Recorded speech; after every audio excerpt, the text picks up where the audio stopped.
Welcome to It's the Groove, the podcast that takes you under the wrapper to uncover the hidden connections in the music we love. I'm Dave, your co-host, and in a minute, I'm going to introduce Kelly, the 80s music muse. But before, I want you to picture this, Kelly. It's the summer of 1986. What are you doing then? Probably hanging out with friends, shopping, Gotcha. going to record stores. Why? Did you have MTV? Yes, we finally Okay. got MTV. All right. So MTV is the center of the pop universe. And as you mentioned, the record store is the heartbeat of every mall. The charts are ruled by big hooks, big hair, and even bigger personalities. But no one is bigger than Madonna. She's not just a pop star. She's a cultural event. Every video is a headline, every outfit a statement, and every new single feels like it's arriving from the future. And then she drops True Blue, an album that doesn't just dominate the year, it defines it. This is Madonna at her most confident, her most creative, and most in control. It's the sound of an artist stepping fully into her power and taking all of us with her. So today, we're celebrating the 40th anniversary of the release of True Blue. We're going back to the radio countdowns, the denim jackets. Did you have a denim jacket back then? I did have a denim jacket, yes. Uh-huh. And the sense that pop music could be both fun and fearless. So, Kelly, how are you today? Doing great. And let me tell you, what I loved about this album is that it gave us so many different sides of Madonna all in one place. We got ballads, we got bangers, and we got controversy. We also got number ones, and we're going to focus on 3 of the songs from the album today. No, we're gonna do 4. Well, I'm prepared to do 3. All right. Well, finally, guys, write this one down. Dave finally was able to trick Kelly. Okay. So, Kelly, here's your trivia question for the day. If the 25th anniversary is the silver anniversary and the 50th anniversary is the golden one, what's the 40th? I have no idea. Stump the expert once again. It's and by the way, I didn't know this either until I did the research. It's the Ruby anniversary. Ruby. Okay. Yes. So it's the Ruby anniversary, symbolizing passion, energy, and longevity. And those characteristics certainly apply to the True Blue album. So across these songs, Madonna gives us a full emotional spectrum, as you mentioned. So we're going to start with Live to Tell, which is her vulnerable passion.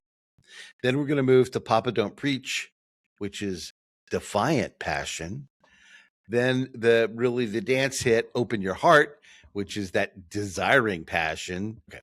And the energy shifts with each one, from stillness to urgency, from dance floor electricity to tropical warmth. That's the story of True Blue, a 27-year-old artist exploring every shade of passion she had access to and discovering new ones. So, if True Blue is the Ruby anniversary album, all passion and energy, then Live to Tell is the Ruby at its deepest shade. This is passion turned inward, the kind that glows instead of burns. Madonna wrote this one with Patrick Leonard, and you can hear his fingerprints all over it. The slow building tension, the emotional architecture. Leonard gives her space, and she fills it with a vocal that's fragile, steady, and impossibly brave. This is Madonna discovering a new emotional gear. Not the pop princess, but the storyteller. The woman who knows that sometimes the most powerful energy is the one you're barely holding together. Live to Tell isn't just a ballad. It's the sound of passion under pressure. Kelly, what's your take on Live to Tell? It's an instrumental that Patrick Leonard wrote for a completely different movie. The Madonna song was featured in At Close Range, right? He wrote it for Fire with Fire, but Paramount passed on it. And then Madonna came in and wrote the lyrics and added melodies and added a bridge and co-produced it with Leonard. And what came out of that was a sunny, moody ballad that people are still talking about 4 decades later. Lyrically, it goes deep. It's about deceit, mistrust, trauma, heavy stuff wrapped up in the most beautiful production. And Madonna herself has said different things about this song over the years. In 2009, in a Rolling Stone interview, she talked about how it relates to her own childhood and family relationships. But she also said it was intentionally ambiguous. Maybe it was inspired by an F. Scott Fitzgerald novel, maybe a memory, maybe both. The intentional mystery is part of what makes it so timeless. When it dropped on March 26, 1986, it shot straight up to #1 on the Billboard Hot 100. And it was actually her first #1 on the adult contemporary chart. She was crossing over and expanding her reach in a big way with this song. You know, this is my favorite of the ones that we're going to talk about. This is absolutely my favorite. Let's talk a little bit about Patrick Leonard. Okay. So he's an American songwriter, producer, and keyboardist, and he's best known for his partnership with Madonna during the mid-'80s and beyond. He was originally hired as the musical director on the Virgin tour, but he quickly became one of her most trusted collaborators, bringing a composer's sophistication and instinct to her sound. So on True Blue, Leonard co-wrote and co-produced several of the defining tracks, including, like we mentioned, Live to Tell, Open Your Heart, which we'll talk about, and La Isla Bonita. And he helped Madonna expand her palette into more cinematic, mature territory. So his work on True Blue marked a turning point in Madonna's artistic credibility, and he would go on to collaborate with her on later landmark albums like a Prayer and Ray of Light, becoming one of the most important creative partners of her career. Okay, now the energy shifts.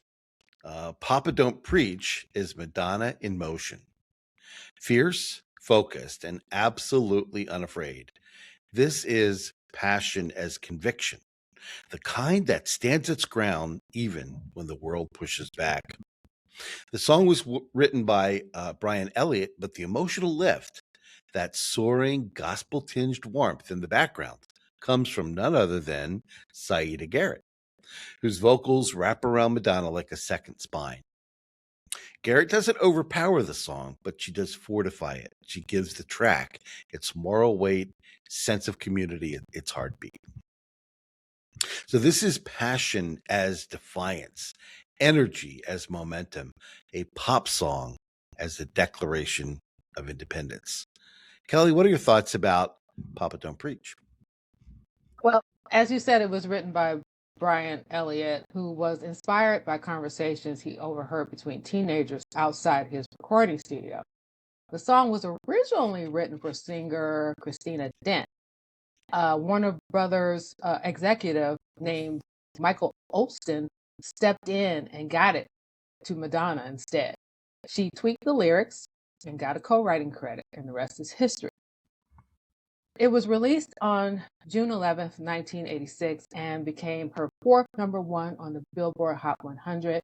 It also hit #1 in Canada, the UK, and Australia. The music video is iconic. James Foley directed it, and Madonna plays a young woman who has to tell her dad that she's pregnant. Danny Aiello plays her dad, and the chemistry between them was perfect. Now, of course, this song caused a whole thing when it came out. Women's organizations and family planning groups were upset, saying she was glamorizing teen pregnancy. But pro-life groups were on her side, praising it. And Madonna, to her credit, addressed it directly. She told the New York Times that she knew everyone was going to take it the wrong way and assumed she was telling young girls to go out and get pregnant.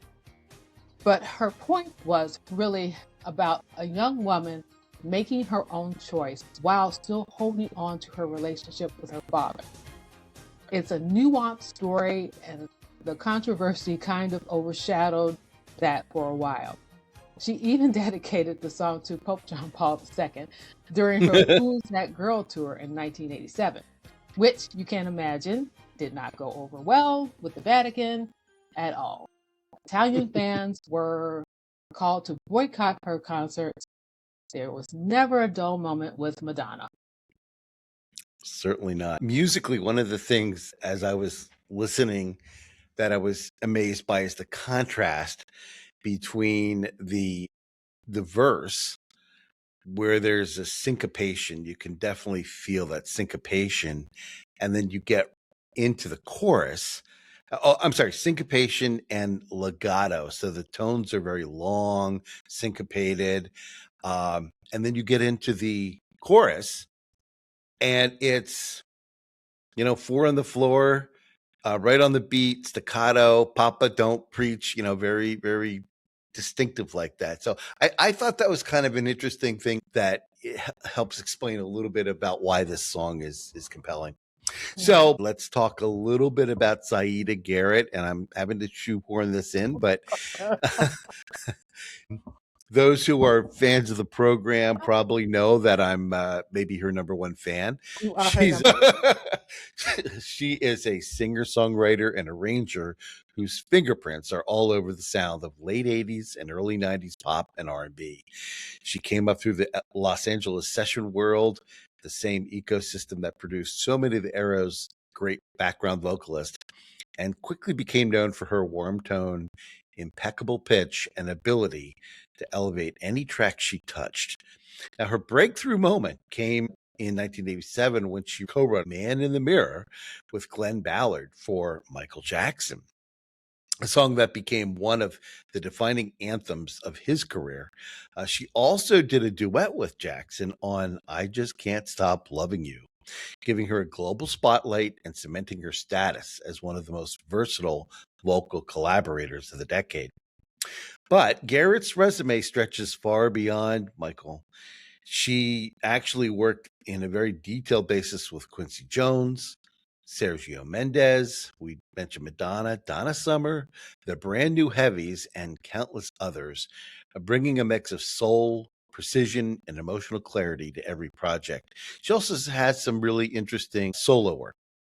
So her across pop, R&B, funk, and film and even Broadway music, Siedah Garrett has been one of the quiet architects of modern vocal arrangement, shaping the emotional contour of some of the biggest records of the last 40 years. So, with that in mind, if Papa Don't Preach is passion with its fists up, Open Your Heart is passion with its arms wide open. This is Madonna in pure kinetic mode, desire as movement, longing as rhythm. And that's where Stephen Bray comes in. Bray was her secret weapon throughout the mid 80s, a master of groove, melody, and emotional clarity. He builds this track like a heartbeat that keeps accelerating. The bass line first, and then the drums, then that bright, insistent synth hook that feels like someone knocking on the door. Madonna's vocals are open, bright, and reaching.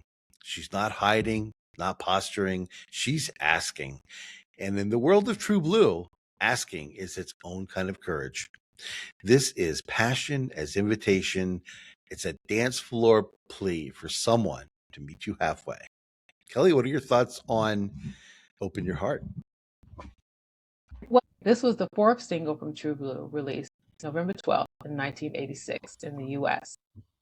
And here's a fun piece of trivia for you. This song was originally written for Cyndi Lauper.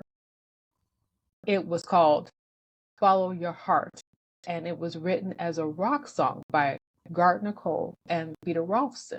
Now, could you see Cyndi Lauper singing the song, Open Your Heart? I much prefer Madonna over Cyndi Lauper, but yes, I could see Cyndi singing this one. Okay. But it never got played for Cyndi. Madonna's management heard it and thought it would be a great fit for True Blue. Madonna got a hold of it, worked with Patrick Leonard again, and turned it into a full dance track. Changed the title, rewrote some lyrics, and earned herself a songwriting credit in the process. Lyrically, it is bold and confident and about desire. She's going after what she wants, and she is not being subtle about it. And it worked. Open Your Heart became her 5th number 1 on the Billboard Hot 100. That made her the second female artist to score 3 number 1s from a single album, right behind Whitney Houston. The music video is directed by Jean-Baptiste Mondino. Madonna plays an exotic dancer at a peep show, and there's a little boy trying to sneak in to watch her. It drew heavy inspiration from Liza Minnelli's performance in Cabaret from 1972. Visually, it was praised for positioning women as a dominant, powerful figure, but obviously, the combination of the sexual content and the child being part of the storyline got some criticism too. The video would set stage for what would be coming next in her career. So, in summary, True Blue wasn't just big in 1986. It became one of the defining albums of the entire decade. It was the best-selling album of the 80s by a female artist. It was one of the best-selling albums of all time with over 25 million copies sold. And it helped to cement Madonna as the biggest female artist of the 80s, a dominant artist that placed her in direct rivalry with Michael Jackson and Prince. So, Kelly, what are your thoughts about the album? True Blue still holds up. It gave us ballads, it gave us pop bangers that take you right back to the dance floor, and some of the most talked about music videos of that entire decade. Madonna was building something with this album. She was showing range, she was taking risks, and she was planting her flag as an artist who was not going to be put in a box. Happy 40th anniversary, True Blue. You deserve every single candle on the cake. Thank you for hanging with us today.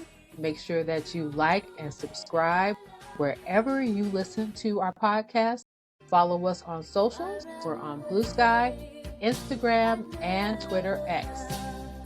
If you love this episode, please share it with your fellow music lovers. And remember, it's not the beat, it's the groove. Thanks for listening. Bye.